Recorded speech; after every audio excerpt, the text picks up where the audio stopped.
Good evening, everyone. First things first, can everyone hear me? We had some gremlins in the previous couple of weeks. Can you hear me? Is it all kind of, have we got sound and vision? Good evening anyway. Beer time. Well, I gotta tell you, it's been an absolutely filthy, horrible, manky day here. As I often jokingly say at the moment, it's not a bad day for February. Great, yes, everything's working. It's a horrible day. It doesn't feel like being within a couple of weeks of Midsummer's Day, does it? Cheers.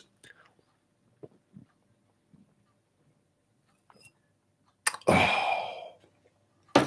it's nothing quite tastes as good as the first one, does it? So what's everyone been up to? Kind of week you all had. I see from the chat that was kind of starting to build up before I hit the go live button that we've got a couple of new people here, first timers. Welcome to the club, chaps or chapesses, whichever persuasion you are. Good to have you join us.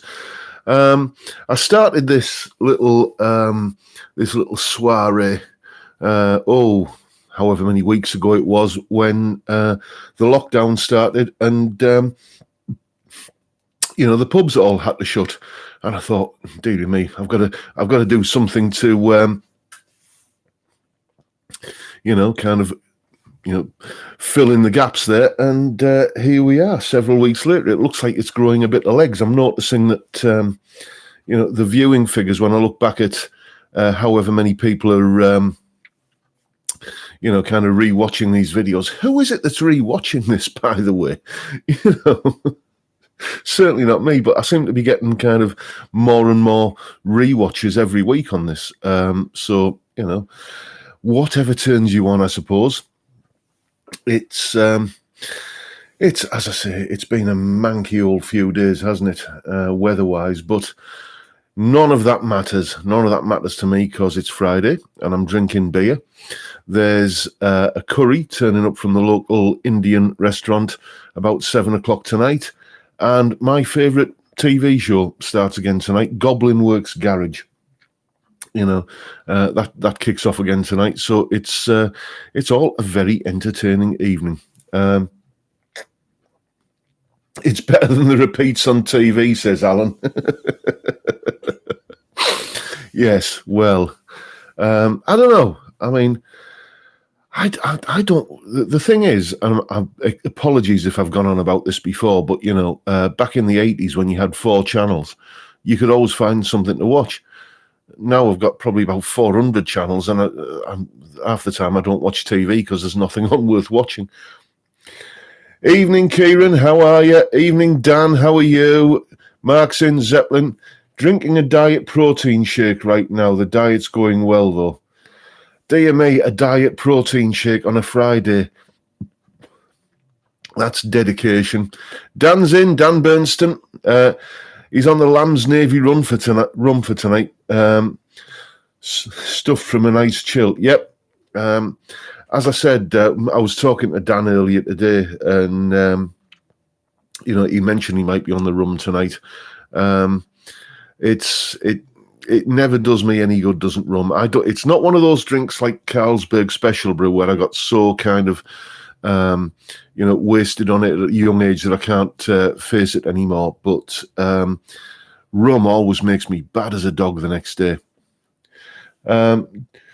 Ozzy needs my advice. I need your advice. Iron Gear Steel Twin 2 or Tone Rider Vintage for my... I can heartily recommend the Steel Twin. It's not a humbucker pickup, but it's like it's 2 single coils in one, and basically you can switch one of the coils in or out to get like a really beefy output, but still a beefy single coil output. It's not hum cancelling, but it really does. I mean, I've got it in that that bits and pieces Telecaster up there, and I love the tone when when the boost is switched in for it's a great tone for slide, which is what I always use that guitar for now. Having said that, I've heard nothing but good reports about tone riders, but I don't have any experience of using those. So, you know, what can I tell you? John Hollingsworth, just received my HB35 lemon colour, feeling chuffed. Yes, those HB35s are really nice guitars. I particularly like the neck on mine, and then sold it to a student because, as you know, we have a dog, and he's always in the habit of eating anything that goes in front of him. You know, like when you're out for a walk, I found, you know, he's often kind of crunching on seashells and stuff like that, and that often means a trip to the vets. And so he's wearing a muzzle now when he's out because of that. But anyway, the my HB35 got sold to pay for a vet's bill.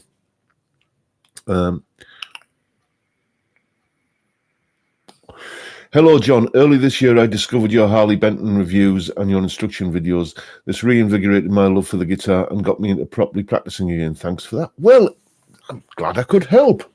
I'm so pleased I could help. You know, I mean, I got to tell you, I took up playing the guitar when I was 11 years old, which was obviously a long time ago. And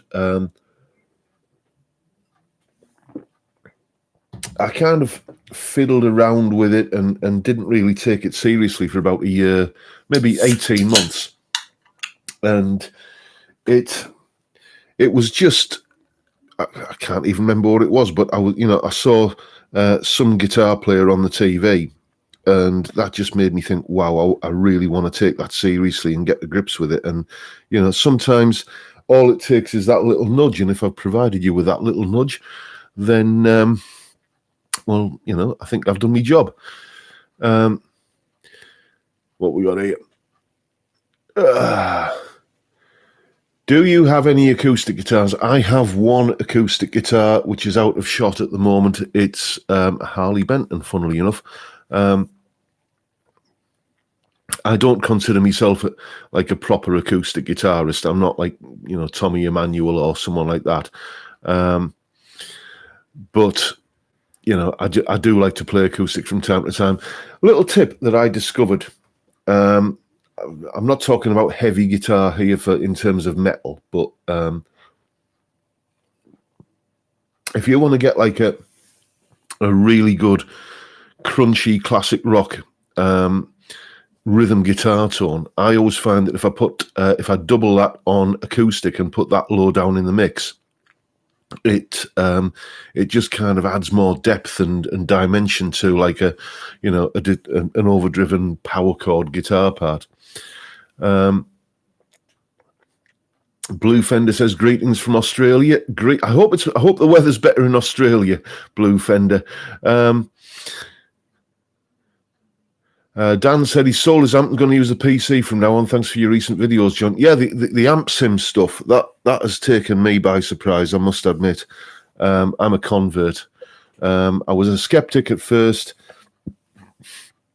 As I say, I had an early experience with Amplitube years and years and years ago, and it didn't really work for me. But bias amp and the Blue Cat Audio free amp, I'm just getting guitar tones that I'm just happier with than I can ever remember. Oh, thank you, Austin. I've helped you, and you've been playing for years. Well, you know, it's nice to know I'm bringing a little ray of sunshine into people's lives. Have you tried Guitar Rig, John? No, I haven't, but it's on my to-do list. The other thing I'm thinking of doing is I'm hearing a lot of good things about, and it depends on where you are in the world, how these are marketed, but they're either Harley Benton or Joyo pedals, and there's like the American sound or the British sound. And people are saying that like the British sound is basically a Marshall in a box, and it's like 30 quid. For a pedal that sounds like a cranked Marshall. So, I'm thinking about checking those out for, just to have another option, because I know not everybody wants to have to, kind of use a PC to get the guitar sound. Bottleneck Bob's in. Don't worry, Bob, you haven't missed anything, just me prattling on.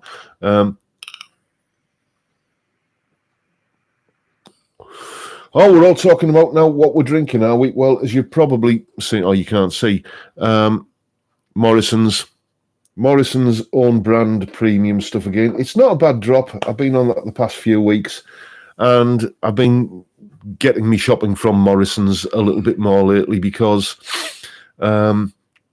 Morrison's is literally round the corner. It's a 5-minute walk for me, and Aldi is 40 minutes away. And it depends if I'm busy. I don't have time to kind of, get to Aldi. John, your channel is fantastic. I'm 20 years playing, but love the straightforward advice and tips. Just to say thanks. Well, thank you very much. I do my best. You're all making me blush. You're all saying really nice things about me, which is unusual. It's an unusual thing to happen on the internet, isn't it? People being nice to each other, especially at the moment. But anyway, we won't go into that.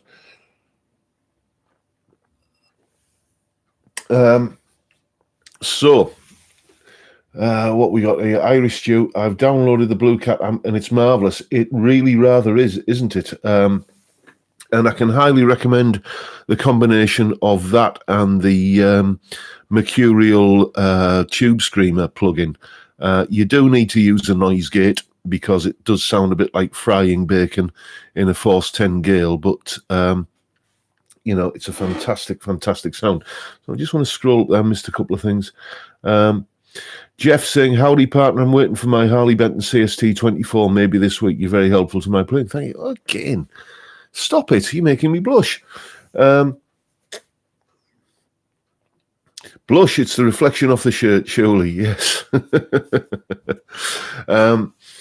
Yeah, this is one of the shirts that there's a shop in town called the Yorkshire Trading Company, and occasionally they have T-shirts on for £1 each, and I just, whenever I go in there, if they've got any triple XLs, I'll just buy a bunch of them.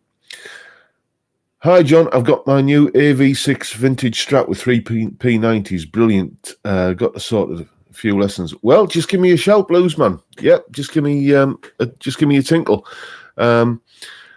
That's people were asking earlier that vintage AV1 that I did in the video last night. Oh, Craig's in. Hop House 13. Good stuff, Craig. That vintage AV1 that I mentioned in yesterday's video, it's sold.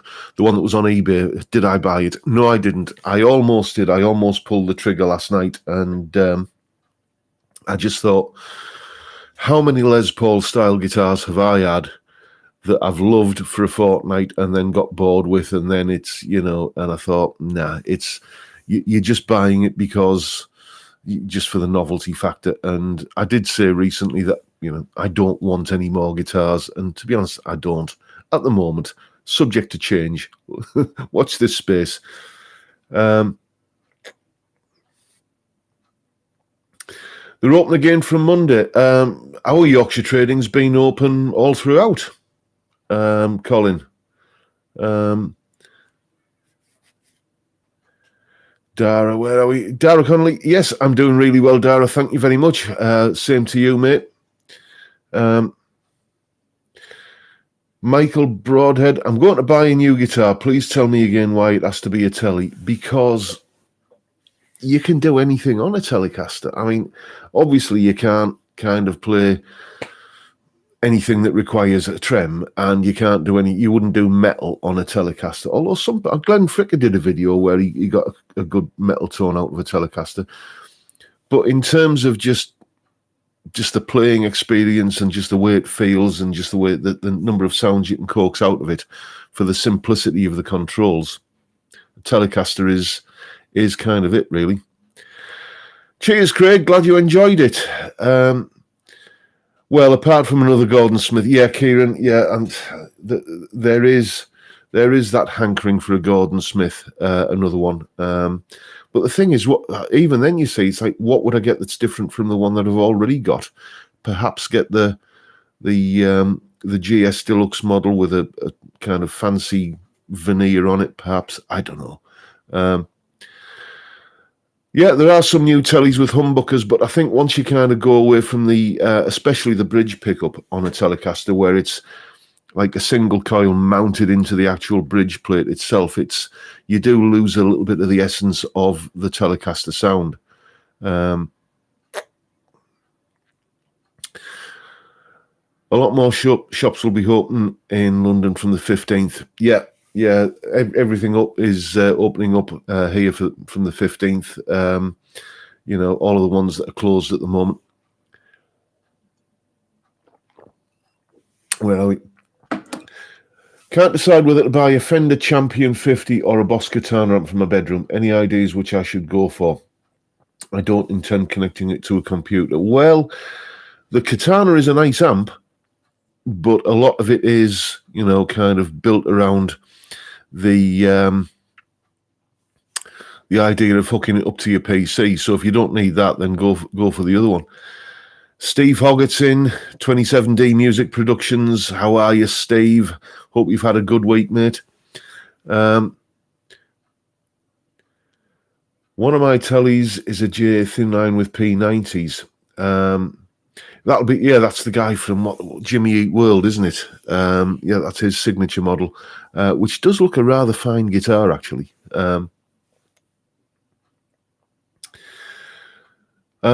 I'm building a modern telly, thinking humbucker in the bridge and a P90 in the neck.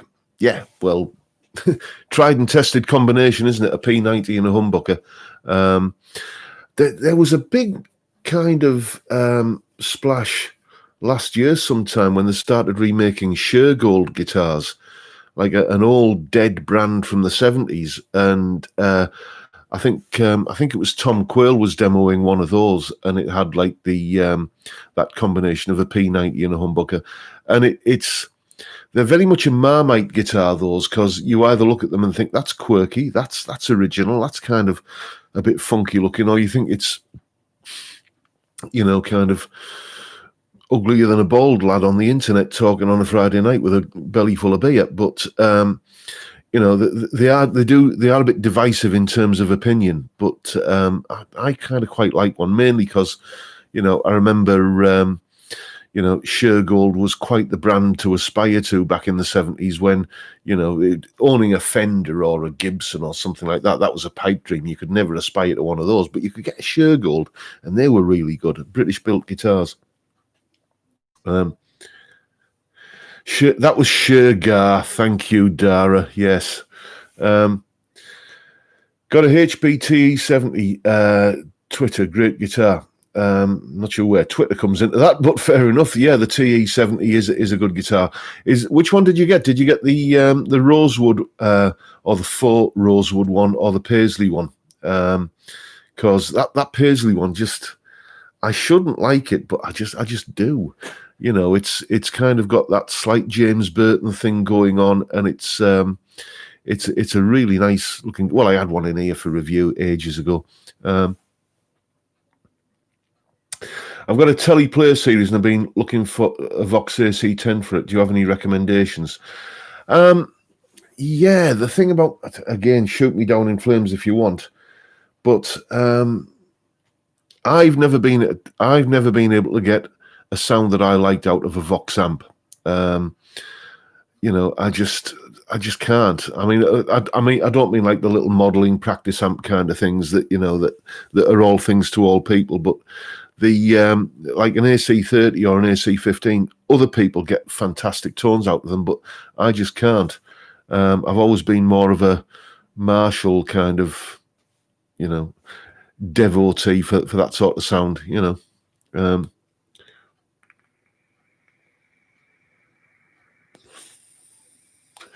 I'd love your opinion on something. I'm looking to hardtail my 112 Pacifica. Any thoughts on using a telly bridge on it, either with a humbucker slot or a short one? Yeah, the thing is, I mean, if you're talking about hardtailing a Pacifica 112, it's a guitar that's got a trem. So all you can really do is kind of block the trem off or deck it with a lump of wood behind the block, you know, for a standard Telecaster bridge, you need like a hardtail guitar that's got like no trem cavity or anything like that. So I'm not quite sure how you'd go about doing that. I know there are some people that have like kind of used, you know, wood or something, you know, kind of got a wooden block and shaped it to kind of accurately fit the trem cavity and block it off that way and then drill through. But, you know, to be honest with you, it's that I would probably just get another body, a different body. That would be an easier thing there. You got the rosewood, and I upgraded the tuner's nut and trees so far. Yeah, that's the thing. That's the thing with some Harley Benton guitars. You know, it does frustrate me a little bit with them because they are cheap, and you know, a lot of people say, "Oh, they can't be any good," and you know, anybody that's ever played a good one knows that they are, but they do let themselves down, shoot themselves in the foot by fitting awful tuners. When if you go onto Axis R Us or Vanson on eBay or somewhere like that, you can buy decent quality tuners for like 20 quid, and that's retail.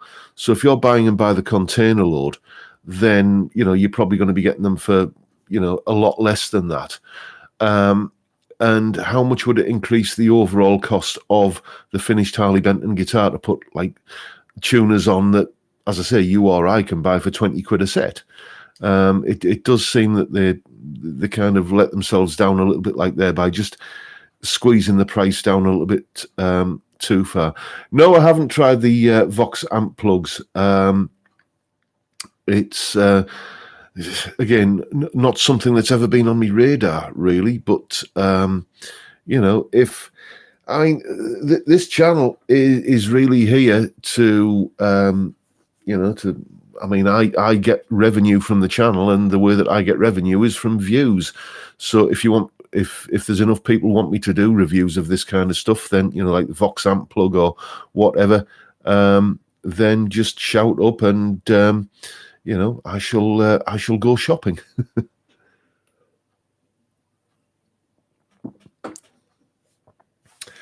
I haven't tracked it down yet, Tony. Tony's given me a great tip for guitar polish.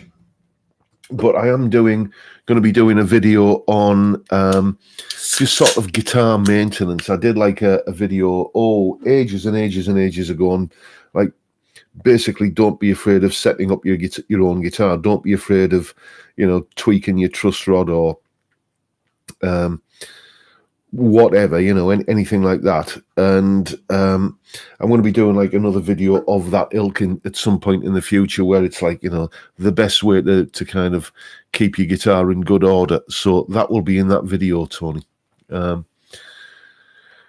What we see, Harley Benton hardware and pickups, let them down. Why don't they fit better parts and charge a bit more? Yeah, you see, I'm not sure about the pickups. I had the Harley Benton CST 24. Well, I still have it, but when I got mine, it was one of the old ones that had the Wilkinson pickups, and they were nice pickups, a little bit hot sounding maybe for my tastes, but they were a good version of that sound. Then they went to the Roswell Humbuckers, and the Roswell Humbuckers, to my ear, just sound that a little bit brittle. They're just not quite as good, but you know, other people might like them. But I do like the Roswell single coils. I played a couple of like Strats and TE guitars and ST guitars from Harley Benton over the years that have had the Roswell pickups in them, and they are nice single coil pickups. Especially the TE52, the like the butterscotch blonde Telecaster copy they do. The pickups in that sound really good. But I'm not a fan of their humbuckers. But yeah, the tuners often are the thing that where the Achilles heel is. Surely the Roswell Humbuckers were out of this world. Thank you, Steve. Yes, here we go. It's Friday. The comedians have started. I was always put off by the low price of Harley Bentons originally. Yeah, the same with me. I mean, I knew about the brand for a long time before I actually bought one. And it was Henning in Germany, you know, Eichpai 42 or whatever it's called, that did a video, and he had like it was a Les Paul shootout, and it was like a Gibson and one of the kind of low-end Gibsons, you know, like not the Les Paul Studio, but the Tribute or something, you know, one of the plainer-looking entry-level USA Les Pauls. He had one of those, a PRS SE245, and a Harley Benton, and he liked the Harley Benton the best out of all three. So I thought, fair enough, and that sort of convinced me. And then I did a little bit of research, and at the time, I was giving lessons to a guy who was starting an online guitar retail business, and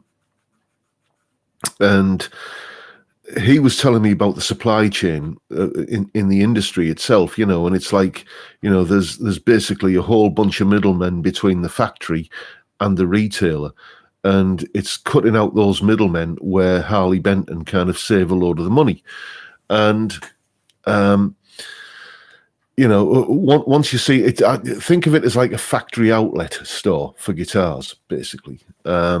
You know, they're only available through Tom and Tom and I, like the factory outlet for Harley Benton guitars. And once you see it in those terms, you kind of start to see, well, yeah, okay, that's why they are so cheap. And it has to be said, I mean, I'm a big fanboy for Harley Benton guitars, but it has to be said that one of the reasons why they are so cheap is because, you know, the final quality control is often outsourced to you as a customer.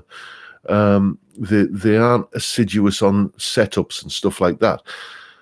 But then again, some other big name guitar manufacturers you could also say that of, couldn't you? You know, I'm not naming any names, but there is a guitar that I'm very well acquainted with that is the thick end of a grand, and you know, I've had my hands on it of late, and it was shockingly badly set up, and that was coming from an official dealership for that guitar. And you know, it's so you don't mind having to do a little bit of spot leveling on the frets, or like intonation or filing the nut slots or something like that. Just the kind of little tweaks that get it the rest of the way there. I don't mind doing that on a £200 guitar. It's a bit galling when you have to do it on an £800 guitar.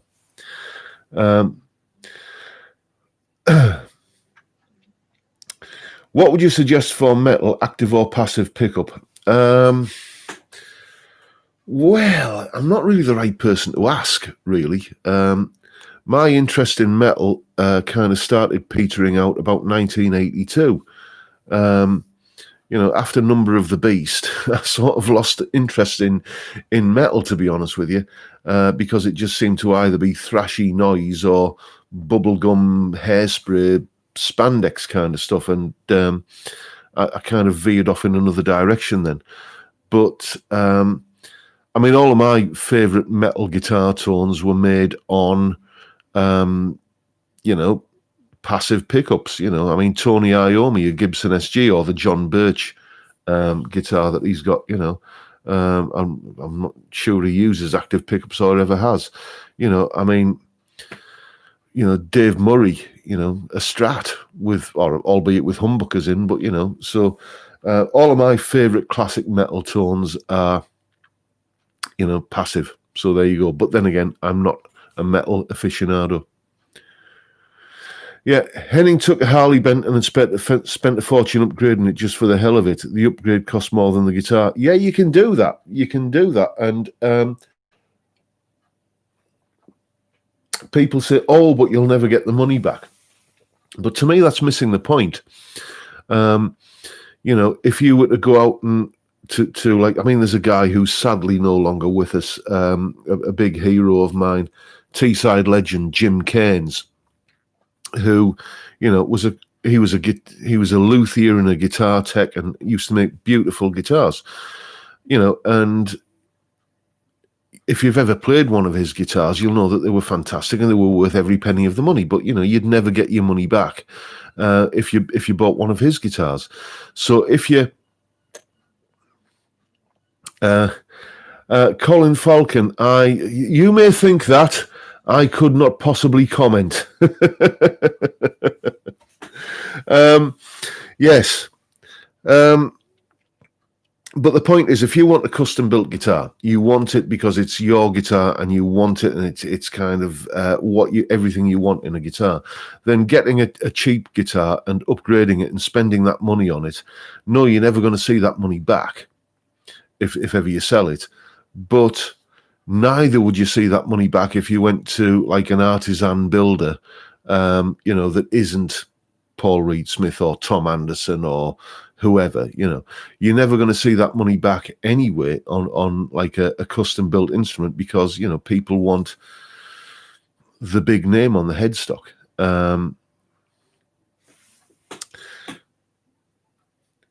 Nobody seems to call metal lovers headbangers anymore. No, well, you see, I remember, this is dating me a little bit. I remember a period of time, even before headbanging was the dance that you did to metal. Does anyone remember the trog dance? Anyone remember that? How rock fans used to do the trog dance? You hook your thumbs into the belt loops on your jeans and you kind of do that. Anyone remember that one? Any chance of a new versus old budget review, e.g. vintage Harley Benton Revelation versus Hondo? Oh, now that would be a good one, wouldn't it? I mean, I've alluded to that in the past because, you know, I mean, my first electric guitar was a Woolworths Top 20. My first playable electric guitar was a Satellite Les Paul copy, which I've talked about in numerous videos, but it was I think they were also marketed under the name Columbus as well. So if you're familiar with Columbus Les Paul copies from the 70s, then you know the guitar that I did a lot of my learning on. And it was a dog of a guitar. It really, really was. It was just embarrassingly bad. But that's what cheap guitars were like back then. Yeah, they were made of plywood, bubblegum and snot. That's what they were made from. So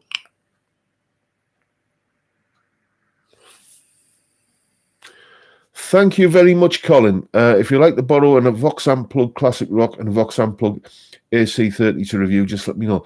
Colin, I'll tell you what, mate, message me through the website, or if you've got my email address, just give me a shout and we'll set something up. Thank you. That will come in very handy.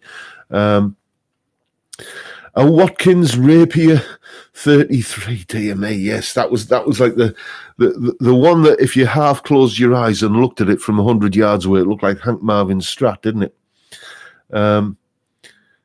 Most metal fans are bald now due to excessive head banging. Yeah, well, that's not me. I got a comment actually.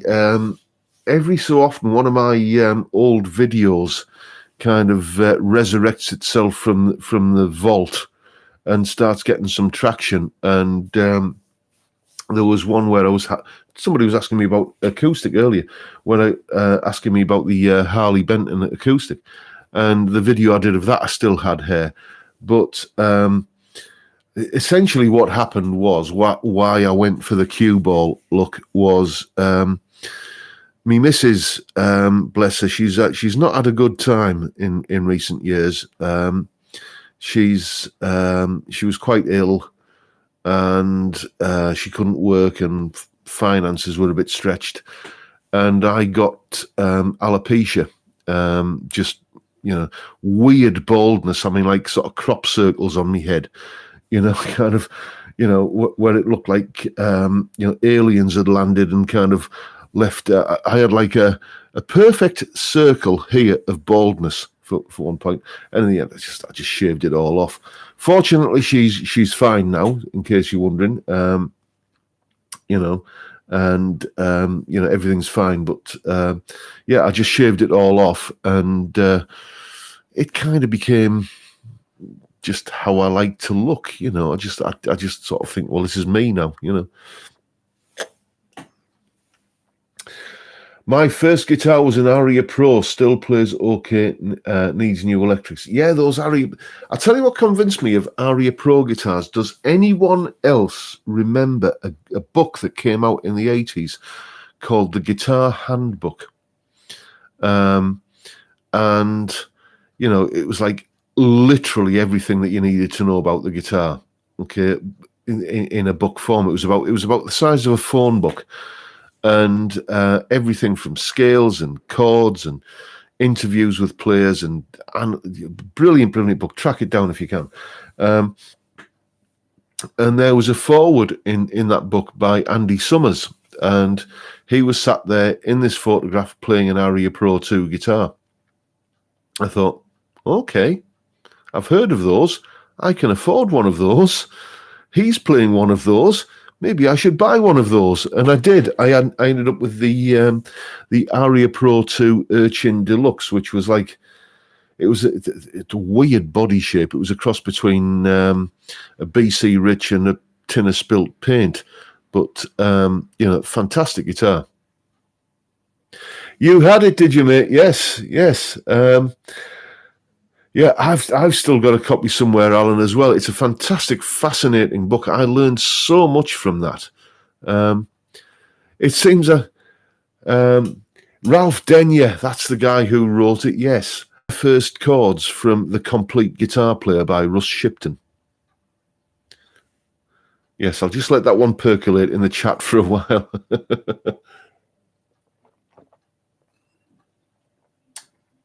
Right, how long we've been going? Oh, dear me, plenty of time for another beer, haven't we? Yes, excuse me.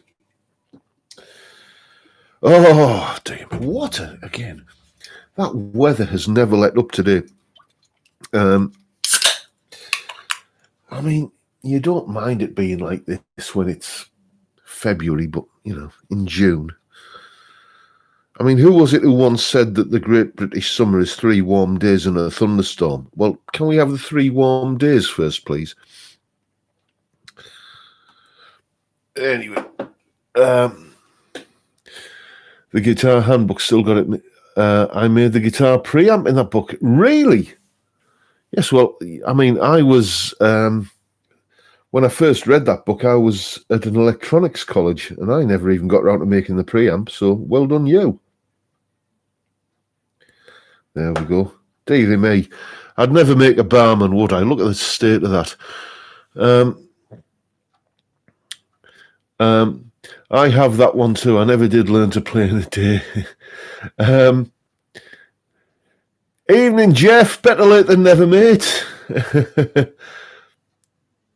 am I vaping? At the moment, I'm on my second favourite flavour, which is cappuccino. I do like a nice coffee flavoured vape, I must say. The local shop near us, they're called Mirage, and they're kind of, they're not open, but they are, if you know what I mean. You can place an order on Facebook, and my missus is on Facebook. I'm not.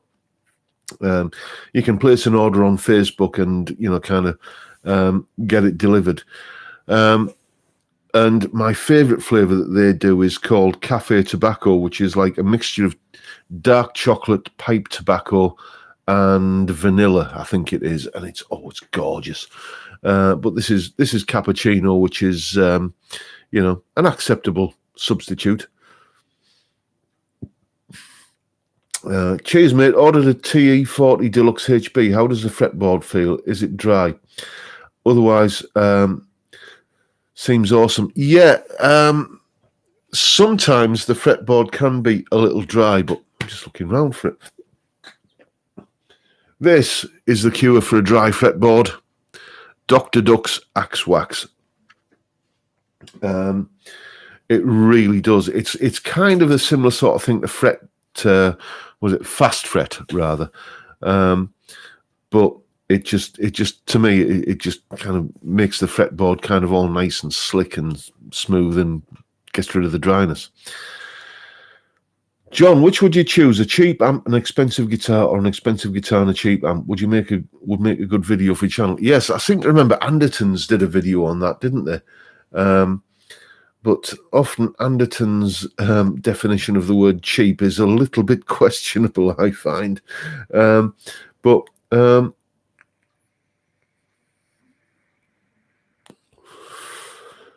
Cheap guitar, cheap amp, or well, to be honest with you, it depends what you're talking for. If you're talking for playing, kind of bashing out, rocking all over the world at the local pub on a Friday night,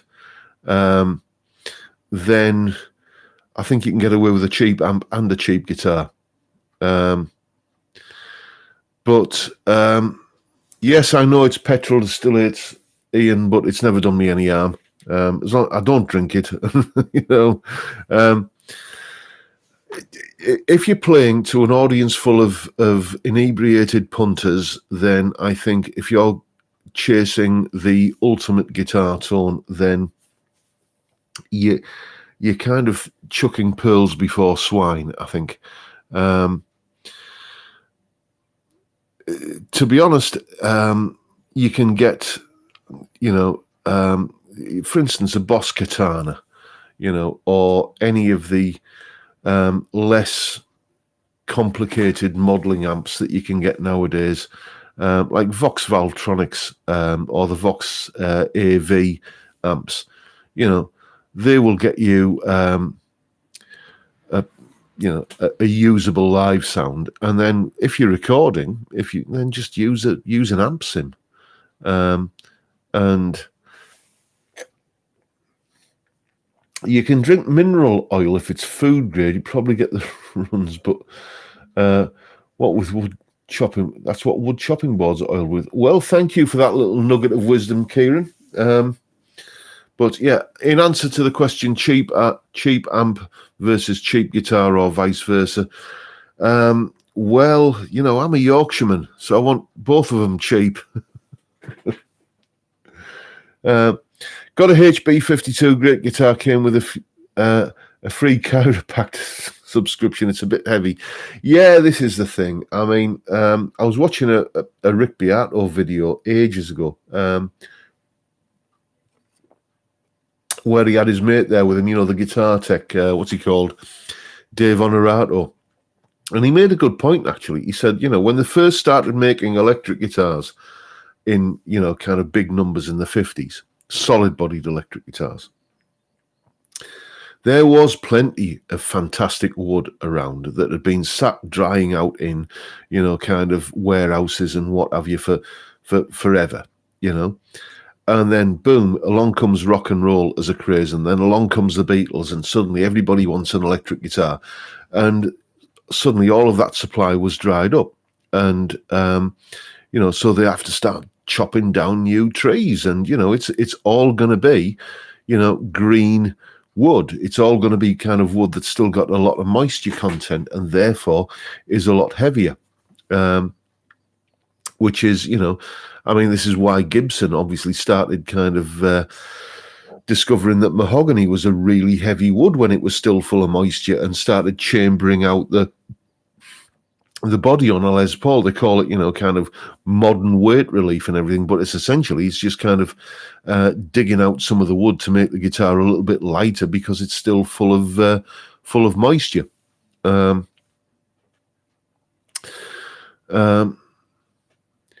Help Dick Knight's guitars.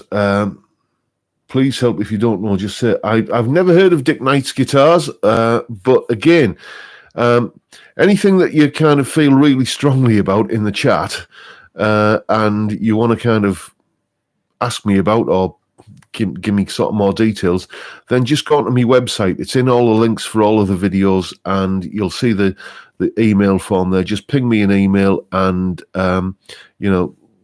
give me some more details. Never heard of Dick Knight's guitars. Yeah, Guitar Girl, I do. I love Rick Beato too.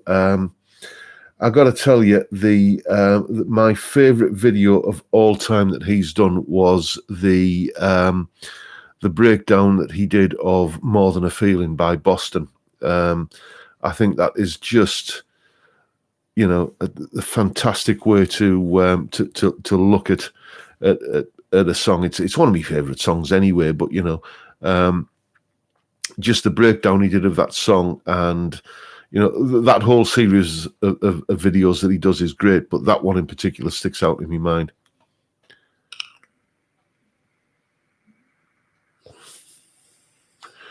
Is that a vaping tip, Con? Electronic tobacconist, great prices and great service. I only ever buy from them. Yeah. Here's the thing. When I first started vaping, it was 2008, and you had to send away from it. It was only kind of an internet kind of thing, and eventually, your kind of element would go, or you'd run out of liquid, or something would go wrong, and it was. Inevitably, it was 8 o'clock on a Sunday evening, and you were kind of you were stuffed. And the fact that we've got like a vape shop in town now, well, we've got several, but the first one that opened is Mirage, and I've been going to them for a while now, and they're great customer service. And the fact that they are literally a 5-minute walk away from my front door, I want to support them. So that's who. That's who I tend to buy me stuff from. That Beato vid on Boston was great. I noticed. Yeah, that's exactly what I was meaning, Jason. Yeah, you kind of the way he unpicks the song, and you kind of hear things in it that you think, I'd never noticed that before. And for me, as somebody who does a lot of recording, just even if it's for things for videos, it's okay. I'll try that, and it gives you that kind of that impetus to try and do something, and it's all about learning, which is, if I could get, that if somebody's watching my videos and getting the same kind of vibe that I get from Rick's videos, then that would really give me a buzz. What else we got here? Smoke Shop are great as well. What we got here?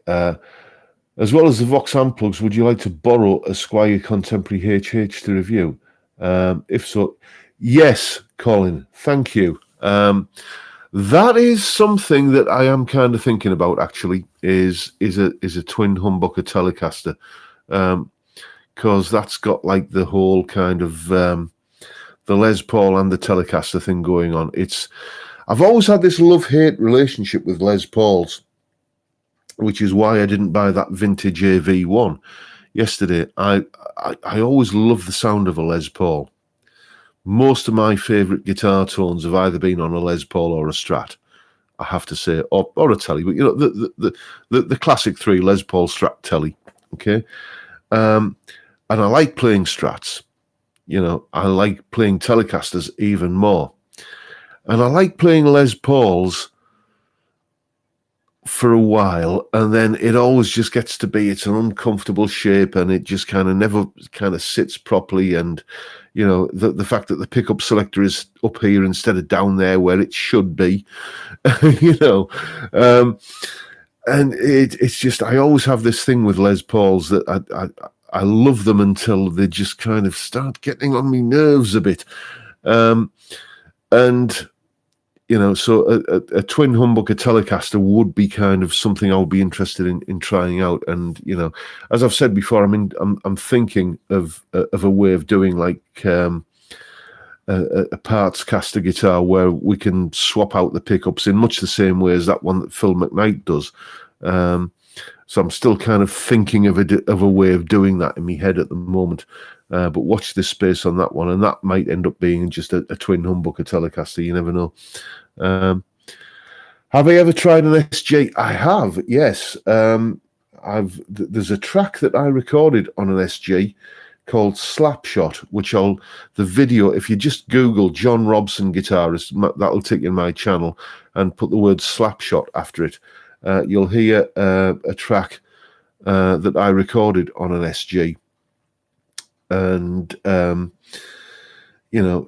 I love the sound of it, but it's just the weirdest thing on an SG. Everything, it's like everything is kind of an inch and a half further that way than you expect. Like on a Strat or a Tele, I can close my eyes and just hit the 12th fret without any problems at all. But on an SG, I'm kind of always about 3 frets out. It's just such a step change in terms of where everything is.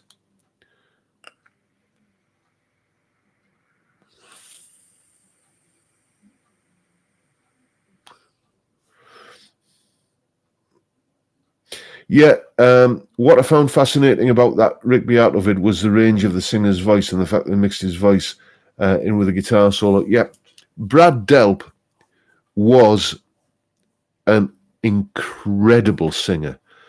I mean, he's so overlooked. I mean, people talk about rock singers and they talk about, quite rightly, Robert Plant and Paul Rodgers and, all the list of the usual suspects, and no one ever mentions Brad Delp. What a voice he had.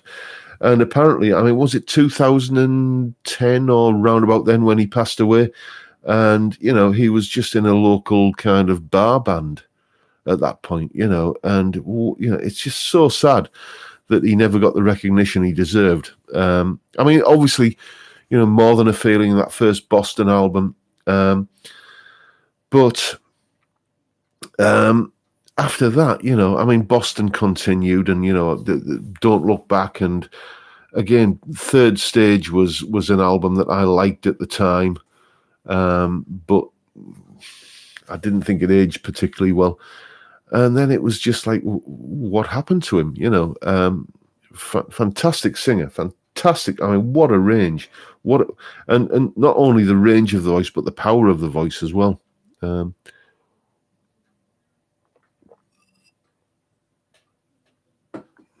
Repeat that. It's called Slapshot. It's because I'm married to a Canadian girl, and the hardest thing for any instrumental tune for me is finding a title for it. Slapshot is a term in ice hockey, or hockey as my Canadian wife calls it. I just called it that because it's just a word that seemed appropriate. What are we talking about here? I think the Tele shape has imprinted itself as a template for me. Yeah, the thing that people talk about the drawback of a Telecaster is the square body shape. But for me, that's a plus point, because it's this kind of part of my arm here that sits on the body. It just kind of sits on that kind of square edge of the body, and it's like I'm perched there. I've got like a ledge to sit on, and I can play comfortably. On a Strat with that sort of chamfer, it feels like I'm kind of sliding downhill all the time. Slapshot is also a great film with Paul Newman. Is it? I didn't know that. Yes, Tees Van Leer, Focus. I can yodeling isn't really my thing, but but who would have thought that yodeling in a rock song would work? But it did, didn't it? Where are we? Ever play archtops or classical guitars? How do they work with you if your Strat feels like home? Well, it's a Tele that feels like home. I don't know. Whenever I pick up an acoustic of any kind, archtop, classical, or like kind of steel string dreadnought kind of thing, it's just an entirely different experience, because it feels like you're sort of reaching around something to play. But because I don't play an acoustic that often, it's just something I kind of pick it up and I adapt to it in the moment. But it's like I've never really kind of spent enough time playing acoustic guitar in any one period to sort of feel like this is a good thing or that's a bad thing. I don't really have an informed opinion, I guess you'd say. Yeah, you can't beat a telly, says Stephen Mackey. I do agree. Going to pop on the third stage vinyl now from Boston. Yeah, that's a good album. And the thing that fascinated me about that album was that this was all in kind of, I think it was 86 was that album. And everybody was talking about this new MIDI technology and, oh, it's great and you can do so much stuff with it. And Tom Scholz said, no, we're not going to use that. We're going to use good old-fashioned rock and roll technology. And, I guess that was also the birth of Amp Sims, wasn't it? Because, it was for that album that he developed the Rockman. And from the Rockman came all of that was the first kind of inclination that you could get the sound of a cranked up 100-watt Marshall amp, but without having to have a cranked up Marshall 100-watt amp.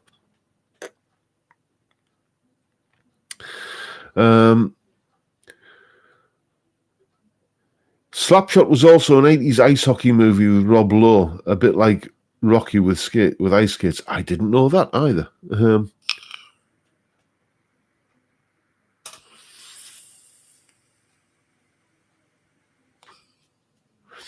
Can you get a disco funk type sound a la Chic without a Strat? You can get that sort of sound from a telly as well. I guess Prince Man. Yeah, I mean, everybody knows that Nile Rodgers and Chic, and he had the famous white Strat, which is nicknamed, what's it called, the Hitmaker. But Nile Rodgers played a Telecaster a lot as well.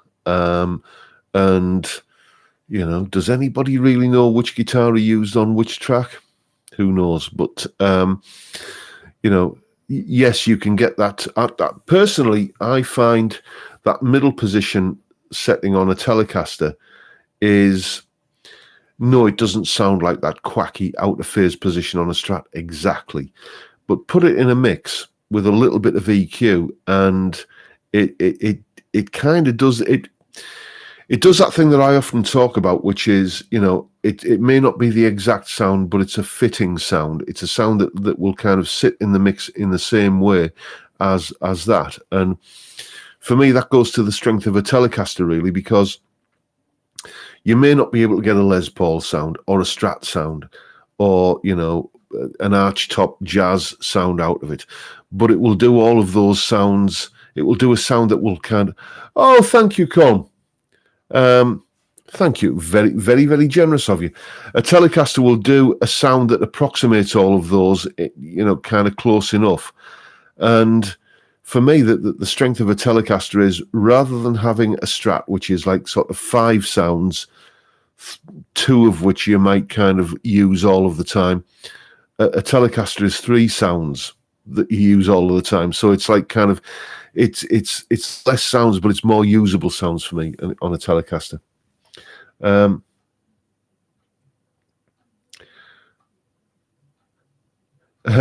Reporter asked Bernard Edwards of Chic what strings he used. He replied, I don't know what strings come with a Fender bass. Yeah, that's fair enough.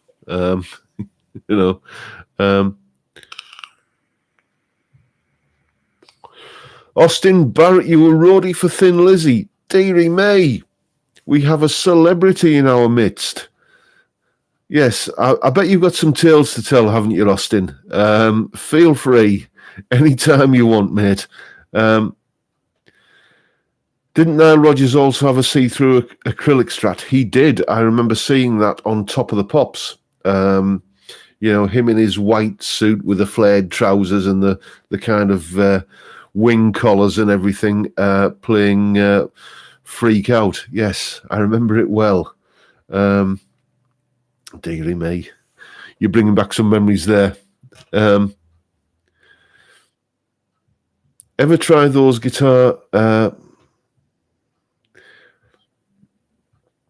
what are you saying? Ever try those guitar modeling type where you dial in the guitar and amp? What do you think, if so?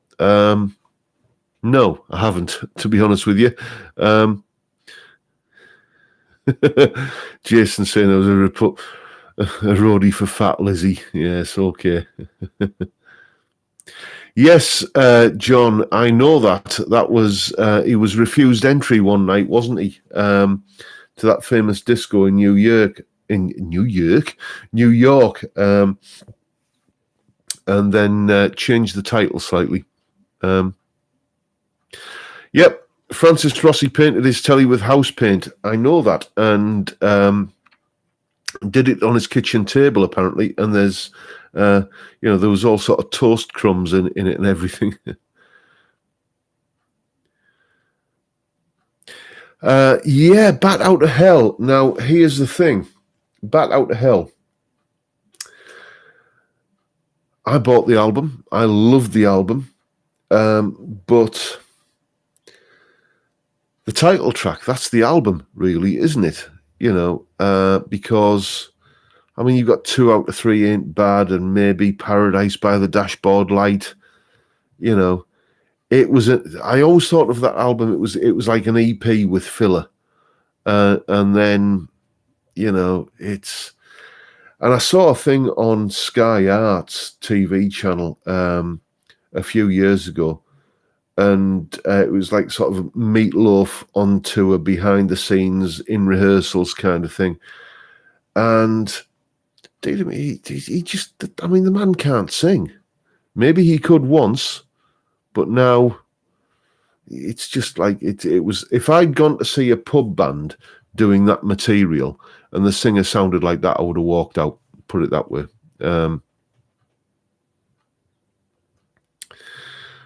You've a hell of a lot to learn about rock and roll till I get to mention too. Fair enough. Phil was a son-in-law of Leslie Crowther, strange but true. Yes, I know that.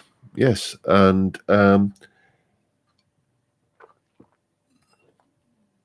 was it Liz Crowther, his daughter? Dear me, yes, Leslie Crowther. Now there was a guy. Anyway, chaps, we've been on an hour now, and I'm almost at the end of my last beer, and the old bladder is starting to make kind of noises telling me it's time. So I'm going to wrap things up here. I should really get a bell, shouldn't I? I tell you what, I'm going to look on eBay this week for like a little handbell, the kind of thing that they used to ring around the schoolyard, so I can kind of ring it and say, "Time, gentlemen, please." As ever, chaps, it has been an absolute blast. Thank you all so much for turning up. Thank whoever I need to thank that we've had a week without gremlins, finally. Great video going up tomorrow, by the way. I finished mixing that today. And, if you're a blues fan, watch the video that's going up tomorrow. That's all I'll say. And we'll wrap it up there for tonight. Thanks, everyone. Been great as always. Much appreciated.